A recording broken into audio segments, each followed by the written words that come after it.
Assalamualaikum warahmatullahi wabarakatuh. Alhamdulillahirrahmanirrahim. Wassalatu wassalamu ala asyrafil anbiya mursalin wa ala alihi washabihi ajma'in. Allahumma salli ala sayyidina Muhammad wa ala ali sayyidina Muhammad. Radina billahi rabbah bisamadina bi Muhammadin nabiyyi rasulah. Rabbi sahli sadri wa yassir li amri wahlul 'uqdatam min lisani yafqahu qawli.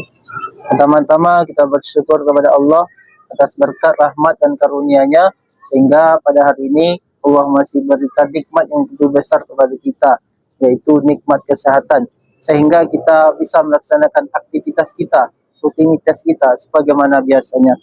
Salawat dan salam tentunya kita hadiahkan kepada Nabi junjungan Rasulullah Adam Nabi besar Muhammad sallallahu alaihi wasallam bilafaz Allahumma shalli ala sayyidina Muhammad wa ala ali sayyidina Muhammad.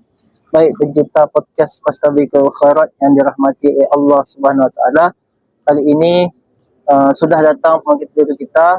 Assalamualaikum pemateri. Waalaikumsalam warahmatullahi wabarakatuh. Apa kabar pemateri? Alhamdulillah luar biasa. Allahu Akbar. Allahu Akbar ya.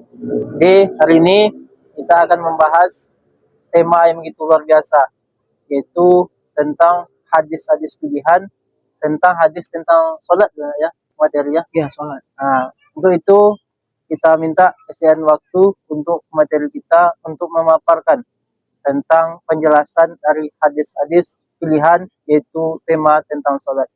Kepada pemateri kita hari ini kami persilahkan. Bismillahirrahmanirrahim. Assalamualaikum warahmatullahi wabarakatuh. Waalaikumsalam warahmatullahi wabarakatuh. Alhamdulillahi rabbil alamin. Wassalatu wassalamu ala asrafil anbiya'i wal mursalin wa ala alihi wa sahbihi ajma'in. Allahumma salli ala sayyidina Muhammad wa ala ali sayyidina Muhammad. فقال الله تعالى في القرآن الكريم أعوذ بالله من الشيطان الرجيم بسم الله الرحمن الرحيم وأقيموا الصلاة وآتوا الزكاة واركعوا مع الراكعين صدق الله العظيم.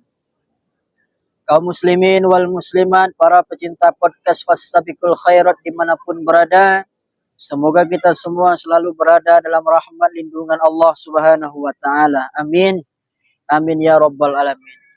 Baiklah kaum muslimin, pada kesempatan yang berbahagia ini yang ingin saya sampaikan itu mengenai tentang hadis-hadis, beberapa hadis yang berkaitan dengan sholat berjamaah. Di sini saya menyampaikan tentang beberapa hadis, sekitar 3 atau 4 hadis mengenai tentang ibadah sholat.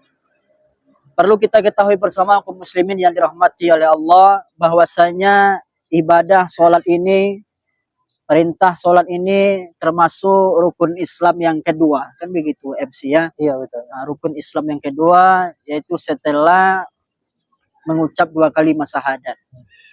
Artinya apa kaum muslimin yang dirahmati oleh Allah? Begitulah pentingnya kita melaksanakan yang namanya ibadah sholat. Hadis yang pertama saya akan bacakan hadis yang diriwayatkan oleh Imam Bukhari dan Muslim, bahwasanya Rasulullah sallallahu alaihi wasallam bersabda, "Salatul jamaah tafdulu salatal fazzi bisab'i wa isrina darajah." Salat berjamaah di masjid melebihi salat sendirian, derajatnya 27 kali lipat. Itu hadis yang diriwayatkan oleh Imam Bukhari dan Muslim.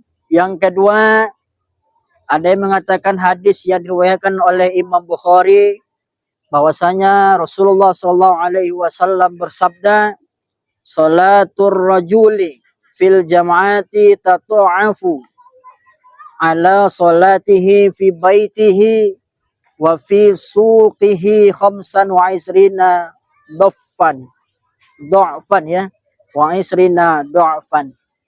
Bahwasanya Nabi Muhammad SAW bersabda, bahwasanya sholat seorang laki-laki dengan berjamaah lebih utama dilipat gandakan ganjarannya, yakni 20 kali 5 ya, 25 kali lipat dibandingkan sholat di rumah atau sholat di lainnya. Artinya apa? Hadis yang pertama tadi menjelaskan 27, dan hadis yang kedua ini 25 derajat atau 25 kali lipat. Yang ketiga, hadis yang diriwayatkan oleh Imam Bukhari Muslim bahwasanya Nabi Muhammad sallallahu alaihi wasallam bersabda, "Salatur rajuli fil jama'ati tad'afu ala salatihi fi baitihi wa fi suqihi khamsan wa isrina dha'fan." Salat seorang laki-laki dengan berjamaah dilipat gandakan pahalanya 20 kali 5 dibandingkan salat lainnya. Yang keempat, bahwasanya Nabi Muhammad SAW bersabda, man tawaddu', ini ya, man tawaddu', barang siapa man tawaddu' fasbahul wudu, thumma masa ila salatin maktubah fasallaha ma'al imam ghufira lahu dzanbuh, ya, dzanbuh. Barang siapa yang berwudu kemudian menyempurnakan wudunya, kemudian dia berjalan untuk salat wajib, kemudian dia salat bersama imam, maka Allah akan mengampuni dosa-dosanya. Artinya apa, kaum muslimin? Setelah kita melihat beberapa hadis ini, bahwasanya begitu pentingnya kita melaksanakan salat berjamaah, karena derajatnya ada yang mengatakan tadi 27, 25, ya kan? Dan juga diampuni dosa-dosa kita yang telah berlalu. Jadi oleh sebab itu mulai hari ini istiqomahkan diri kita untuk senantiasa melaksanakan sholat berjamaah di masjid. Cukup sekian materi MC ya. Materinya yang samping yang iya, sini. Silakan. Terima kasih kepada materi kita yang telah memaparkan tentang beberapa hadis. Ada 4 hadis tadi ya materi ya. Ada 4 hadis tentang sholat berjamaah. Jadi untuk berikutnya yaitu ada beberapa pertanyaan tentang sholat nih materi ya. Yang pertama itu kira-kira apa saja sih keutamaan dari ibadah sholat nih? Kalau kita tengok sekarang kan orang kadang kalau sholat nih kadang nggak jadi prioritas. Iya, jadi betul, di nomor 2 kan. Di nomor 2 kan ya. Nah, jadi gimana, apa kira-kira keutamaan dari ibadah sholat itu materi? Baik, alhamdulillah ini pertanyaan yang luar biasa, seperti orang yang bertanya ini biasa di luar. Biasa Pertanyaannya di luar, ya. Apa saja keutamaan dari orang yang melaksanakan ibadah sholat? Jadi kalau keutamaan dari ibadah sholat ini memang banyak keutamaannya. Namun hari ini ada 3 yang ingin saya sampaikan, 3 keutamaan. Tapi sebetulnya lebih banyak keutamaan orang yang melaksanakan sholat. Kalau saya jelaskan semuanya, nanti nggak sempat pula, nunggunya lama. Nanti nggak bisa sholat jamaah. Ya, betul. Yang pertama, orang yang istiqomah dalam sholat itu akan diakui oleh Allah sebagai hambanya. Hari ini banyak orang yang mengaku-ngaku sebagai hamba. Namanya mengaku-ngaku kan, belum tentu diakui. Maka kalau ingin diakui sebagai hamba Allah, yang pertama istiqomah dalam sholat. Yang kedua, orang yang melaksanakan sholat itu akan diberi yang namanya mutmainnah atau ketenangan. Hari ini banyak orang mencari berbagai macam cara untuk mendapatkan ketenangan. Maka kalau ingin mendapatkan ketenangan itu istiqomah dalam sholat, maka akan diberi ketenangan oleh Allah Subhanahu wa taala. Dan yang ketiga itu, dan yang terakhir ini, kalau ingin mendapatkan orang yang istiqomah sholat itu, hidupnya akan diberi kesuksesan dunia dan akhirat. Rasulullah SAW juga pernah bersabda, dan ulama pernah menyampaikan, orang yang istiqomah bolak-balik ke masjid, yakinilah maka itu orang yang beriman. Dan juga orang yang senantiasa istiqomah dalam sholat, dijamin hidupnya tidak akan fakir selama-lamanya. Walaupun orang menganggap hidupnya fakir, namun dirinya tak pernah merasakan kefakiran. Oleh sebab itu kaum muslimin, kira-kira materi fakir tak apa kira-kira? Itu ya fakir itu kan artinya orang-orang yang dianggap tak mempunyai harta. Itu fakir itu kan. Hidupnya nggak punya apa-apa lah, namanya fakir kan. Jadi oleh sebab itu kaum muslimin, mulai hari ini, mumpung hari ini masih di awal bulan Rajab, tanggal 3 Rajab, jadi istiqomahlah kita ada ibadah laksanakan perintah sholat ini. Cukup sekian. Jadi ini luar biasa ya jawabannya tadi ya. Untuk pertanyaan kedua, materi. Ini pertanyaan terakhir ya. Terakhir. Karena waktu nanti kita bahas tentang sholat jamaah, nanti kita nggak sholat jamaah. Betul kan? Itu ya. Terakhir. Yang terakhir ya. Jadi kira-kira Anda gak cerita para sahabat tentang pentingnya menjaga sholat? Karena gini materi ya, kadang kalau nggak ada contoh itu, jadi nggak bisa kita menjadi pedoman gitu kan, bahasanya kan. Jadi ada nggak kira-kira cerita para sahabat itu yang begitu pentingnya dia menjaga sholat berjamaah gitu? Jadi kaum muslimin wal muslimat yang dirahmati Allah Subhanahu wa taala. Jadi sebetulnya banyak ceritanya tentang orang yang para sahabat itu istiqomah dalam sholat. Sehingga ada dua cerita yang saya sampaikan ini secara singkat saja. Yang pertama, ada seorang sahabat Nabi itu namanya Abu Tolhah. Abu Tolhah ini adalah seorang sahabat yang kaya raya. Saking kayanya dia nggak ingat di mana letak tanahnya itu, tanah kebun kurmanya. Saking banyak, saking banyaknya. Jadi pernah suatu hari Abu Tolhah ini pergi melihat kebun kurmanya yang sangat indah. Ketika sampai di kebun dia terlengah. Kalau bahasa bukan kurma ini ya? Bukan kurma ini. Terlengah dia. Jadi waktu itu orang sudah masuk sholat zuhur. Dia masih melihat suasana kebunnya yang indah. Waktu itu setelah dia pikir, dia baru sadar. Barulah dia pergi ke masjid. Ketika sampai di masjid, Rasulullah sudah rakaat kedua. Artinya dia sudah terlambat dalam melaksanakan sholat. Maka waktu itu singkat ceritanya setelah sholat, Rasulullah ini melihat Abu Tolhah ini dalam keadaan sedih. Lalu Rasulullah bertanya, wahai Abu Tolhah, kenapa engkau malam hari ini dalam keadaan sedih, nggak semangat lagi? Maka Abu Tolhah ini menjawab, ya Rasulullah, hari ini aku menyesal. Kenapa engkau menyesal? Kata Rasulullah, bahwasanya saya hari ini terlambat melaksanakan sholat berjamaah.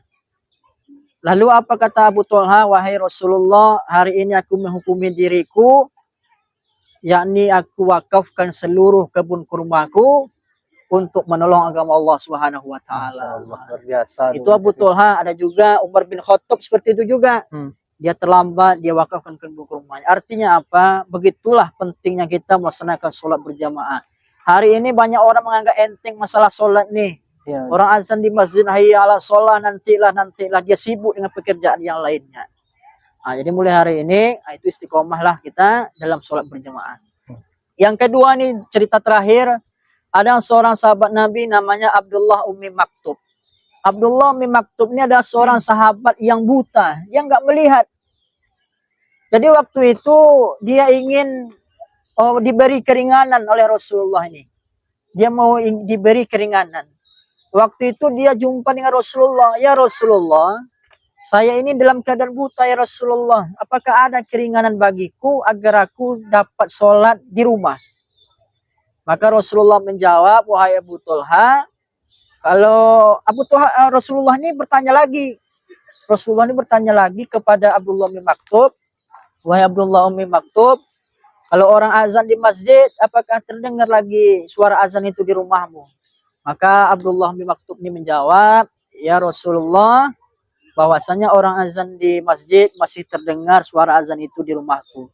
Maka kata Rasulullah, saya anjurkan kepadamu agar kamu tetap melaksanakan sholat berjamaah di masjid.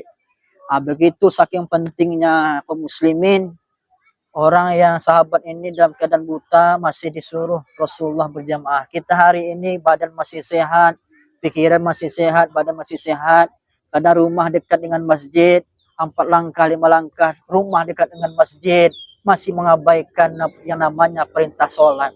Maka kalau ada orang kadang rumah dekat masjid, maka ada kata ulama itu mungkin telinganya sudah dikencingi oleh setan. Orang azan pun rumah dekat dengan masjid, nggak mau juga ke masjid. Cukup sekiannya. Ya, terima kasih kepada materi yang telah menyampaikan tentang penjelasan dari beberapa hadis. Yang juga pertanyaan-pertanyaan aja ya, materi ya. Luar biasa, ini jadi motivasi kita untuk melaksanakan sholat. Maka sholat itu kata orang prioritas, bukan jadi di nomor 2 kan. Itu dia. Baik, sekarang sesi untuk kesimpulan ya. Karena kalau sebuah diskusi itu tanpa kesimpulan kayak hampa gitu atau kayak hambar gitu. Silakan kepada Ustaz. Baiklah kaum muslimin wal muslimat, para pecinta podcast Fastabiqul Khairat dimanapun berada, sebagai kesimpulan dari tema kita pada hari ini adalah mari kita semua mumpung di awal bulan Rajab, tanggal 3 Rajab hari ini 1446 Hijriah. Mari kita semua berlomba-lombalah kita dalam kebaikan. Karena kata ulama, orang yang beramal di bulan Rajab ini maka pahalanya dilipat gandakan oleh Allah. Tapi sebaliknya orang berbuat maksiat akan juga dilipat gandakan dosanya. Tentu gunakan kesempatan kita hari ini untuk senantiasa istiqomah dalam mengabdi kepada Allah. Salah satunya adalah istiqomah dalam sholat berjamaah. Semoga kita semua diberi kekuatan iman oleh Allah, diberi keistiqomahan agar kita dapat istiqomah dalam melaksanakan sholat berjamaah. Dan ingat kaum muslimin, ada pepatah sholat di depan, sholat di belakang imam lebih baik daripada kita semua sudah disolatkan di hadapan imam. Akan betul kan? Iya Nah, betul. terima kasih atas perhatiannya. Assalamualaikum warahmatullahi wabarakatuh. Waalaikumsalam. Terima kasih kepada pemateri kita yang sudah memaparkan pada hari ini. Semoga bermanfaat untuk kita semua dan menjadi iktibar bagi kita semua. Amin ya rabbal alamin. Terima kasih pada materi. Kita tutup dengan doa kepada majlis. Subhanakallahumma wa bihamdika asyhadu an la ilaha illa anta astaghfiruka wa atubu ilaik. Wassalamualaikum warahmatullahi wabarakatuh.